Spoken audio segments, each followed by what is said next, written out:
আপনারা যারা ঈদে মিলাদুন্নবী পালন করেন তাদের উদ্দেশ্যে কিছু কথা বলতে চাই। দেখেন ভাই, আগেই বলে রাখি, কথাগুলো সম্পূর্ণ মনোযোগ দিয়ে শুনবেন, তারপর আপনার বিবেক যেটা বলে সেটাই বললেন। 12ই রবিউল আউয়াল আসলে পরে আপনারা রাস্তাঘাটে মিছিল দেন, ঈদে মিলাদুন্নবী পালন করেন।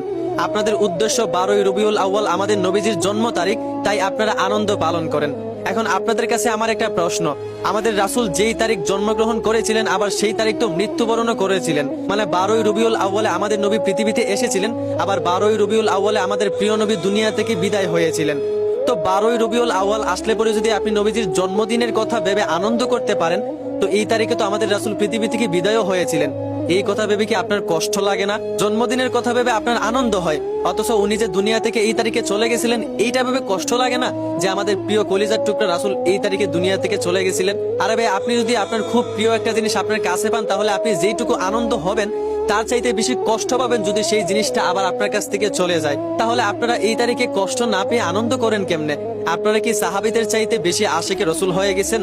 হযরত আবু বকর সিদ্দিক রাদিয়াল্লাহু আনহু রাসূলের এত বড় আশেক ছিলেন, রাসূল দুনিয়া থেকে চলে যাওয়ায় আবু বকর সিদ্দিক রাদিয়াল্লাহু আনহু এতটাই কষ্ট পেয়েছিলেন, উনি অসুস্থ হয়ে বিছানায় পড়ে গিয়েছিলেন। উনি এতটাই শোকাহত হয়েছিলেন, ধীরে ধীরে উনি শুকিয়ে গিয়েছিলেন। উনি যখন কথা বলতেন উনার কথার মধ্যে যেন কলিজা পোড়া গন্ধ বের হতো। উনি অসুস্থ অবস্থায় যেই বিছানায় শুয়েছিলেন সেই বিছানার উপরে একটি সামিয়ানা ছিল। উনার যখনই মনে পড়তো রাসূল আর দুনিয়াতে নাই, তখন উনি কষ্টে বলতেন, আহা আমার নবী নাই। এই যে উনি আহা বলতেন, একটা শ্বাস বের হতো। হাদিসে এসেছে এই শ্বাসটা গিয়ে উপরের সামিয়ানায় লাগতে লাগতে উপরের সামিয়ানায় একটি কালো দাগ পড়ে গেছিল।